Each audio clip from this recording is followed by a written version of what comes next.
Mikel. Morning. You're back after a 2-week break. How much has that time off re-energised you and your players and your staff, and how much was that time off needed? We have tried to maximize the time the best possible way. We had some clear objectives of what we wanted to achieve from that period, and I think those have been achieved, and we are ready to go and willing to play the first game after 2 weeks.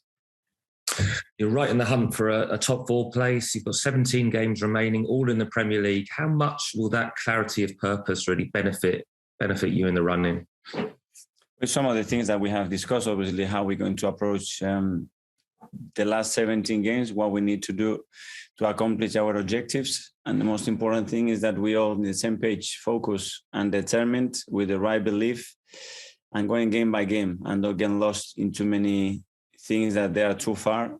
What we have to do daily and the habits that we need to install to get the level of performance that we need to win as maximum matches possible. Thanks, Mikel. Thank you. Ivan, Premier League. You're on mute, Ivan. There, you can hear me now, I think. Mikel, good morning. Good to speak to you. So just touching on that lack of games, you had great momentum in December, 5-0 winners on Boxing Day, but things haven't gone so well since. I wonder what the mood is in the squad. You talk about being refreshed and ready to go, but that momentum has clearly suffered.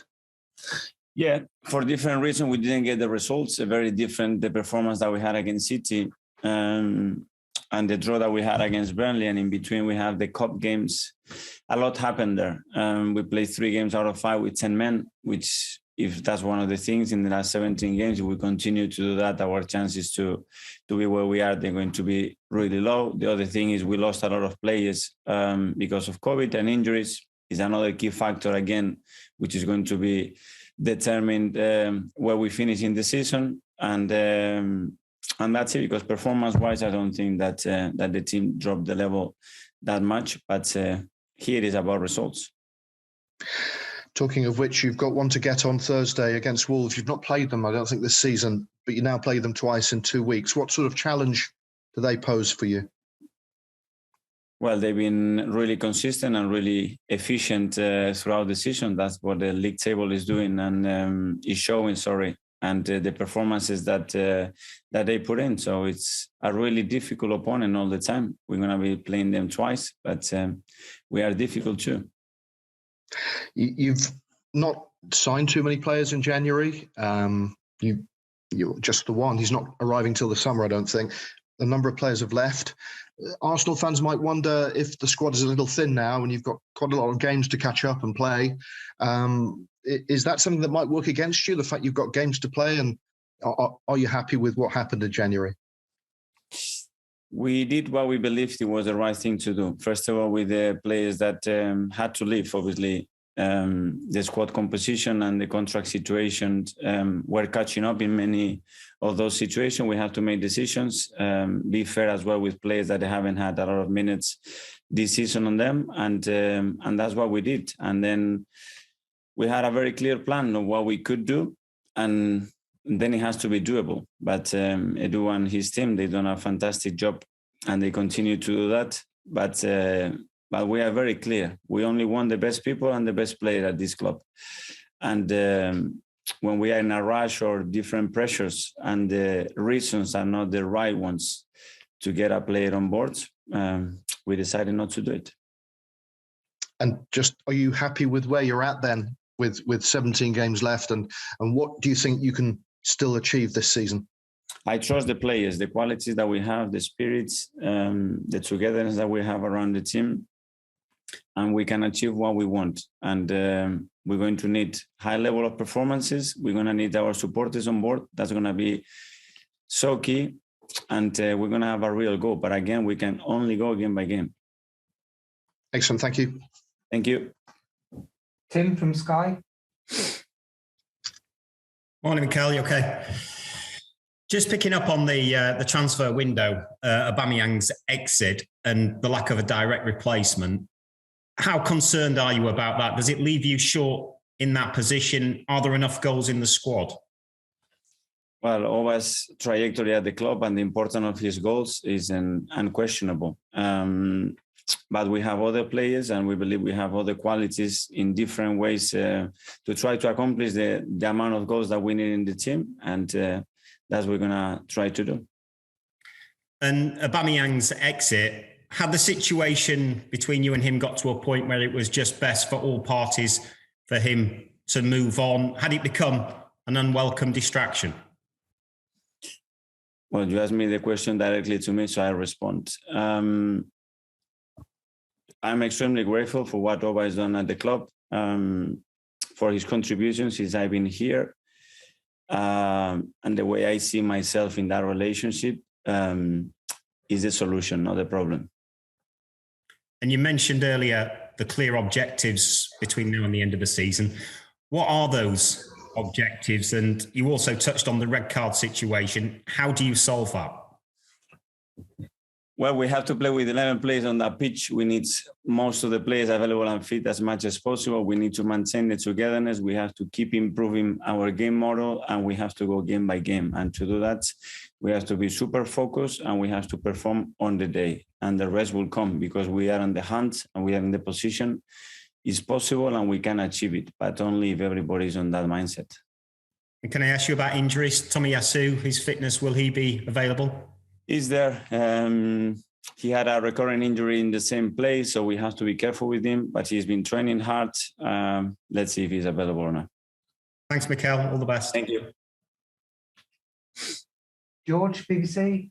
Thanks, Mark. Hello, Mikel. When you convinced Aubameyang to stay and he had that great season for you when you won the FA Cup, are you a little bit disappointed about how this has all ended up? Well, I think it ended up in the best possible way for everybody. I think when things change and the context changes, and this is part of football. What we did yesterday or a month ago is not relevant. It's what we're doing today and what we are going to be able to do in the future. And you have to make the decisions. We all made the decision that the best thing to do was to move on. And now he plays for Barca.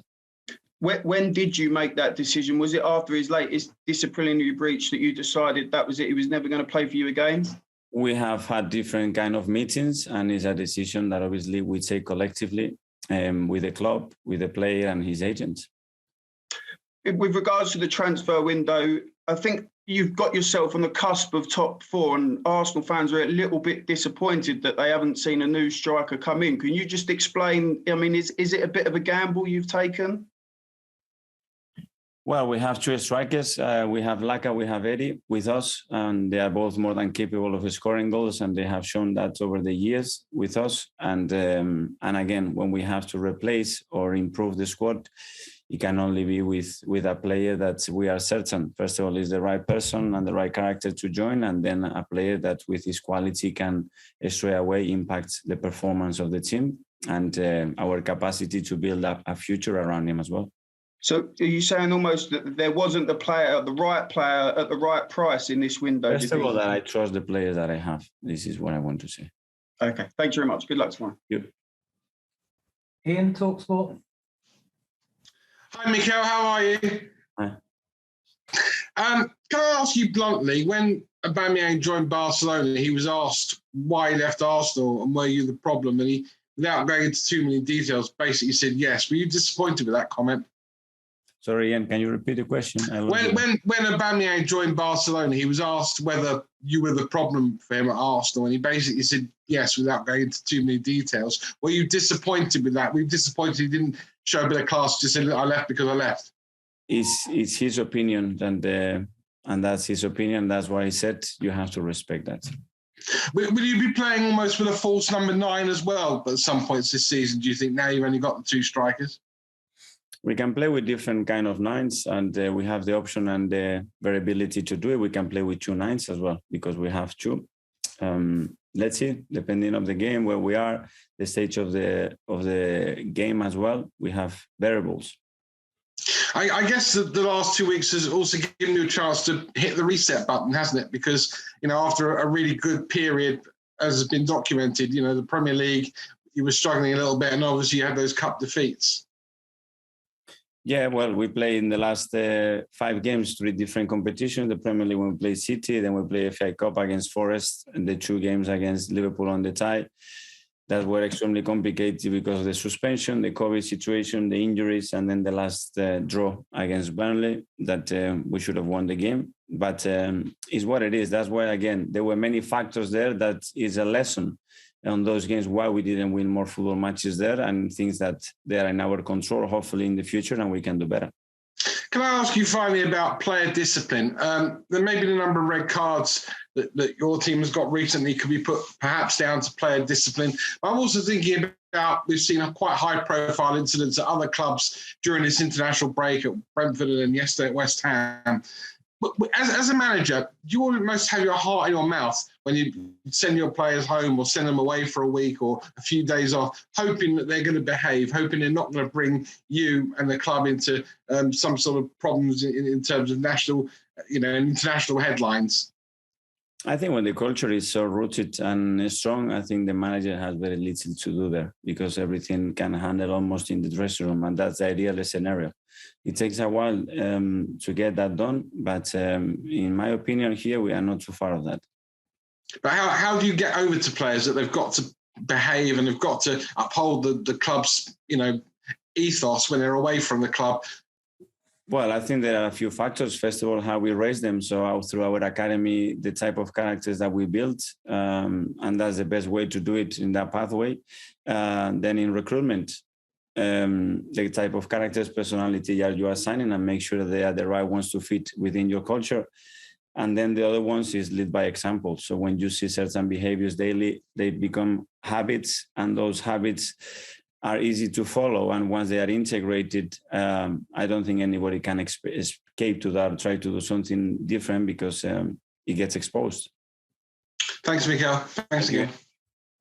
Mark, BA. Mikel, you said you saw yourself as a solution and not a problem to the issue with Aubameyang. What was the problem with him that you were trying to solve?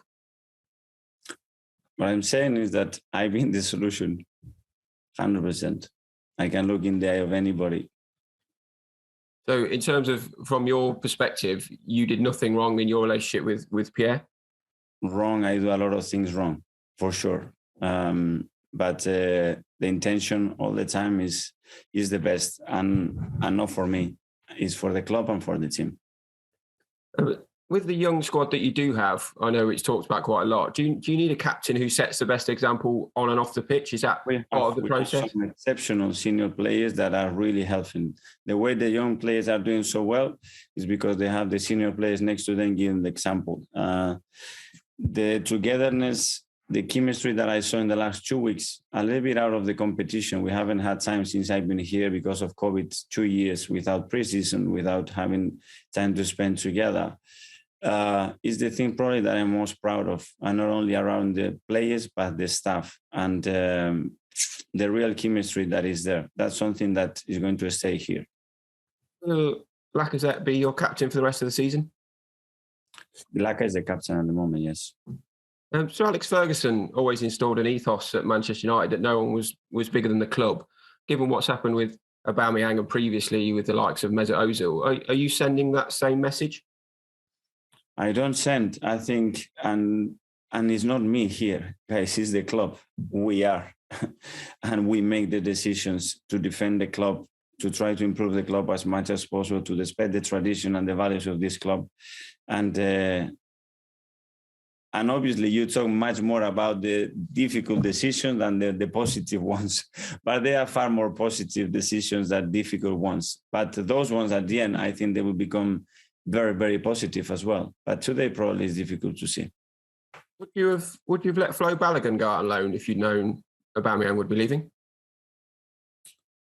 Well, again, and with Flo especially, and the amount of minutes that he played here and the level that he shows when he only can play with under 20, it was not fair. And if we want to develop that player to maximize his potential, which is huge, we have to try to expose the player as quick as possible to the level that he needs to be exposed. And I was really confident that for him, it was the right option. He was convinced. So when that happens, we have to let the player go and evolve. And just finally, Pierre wasn't the only player that left. Obviously, during the January window, there were other players that made their departures. Do you think the club are now in a position where they won't have to pay players to leave or agree terminations anymore, and that period of the club is now in the past? Hopefully, by the turnaround of the squad, when we had that many things to do, and we already seen the amount of changes and the contractual situations that are very much attached to those players are really difficult to handle. And we want to thin the squad to have the capacity to evolve and improve it. You have to make those decisions when you have the opportunity, because sometimes you want to do it and you don't have. Sometimes you have, but the player doesn't want to do it. So we believe it was the right thing to do. But as always, Mark, only results will tell when you are right or wrong. That ball has to be on the net. Thanks, Miguel. Good luck tomorrow. Okay, thank you. Mark.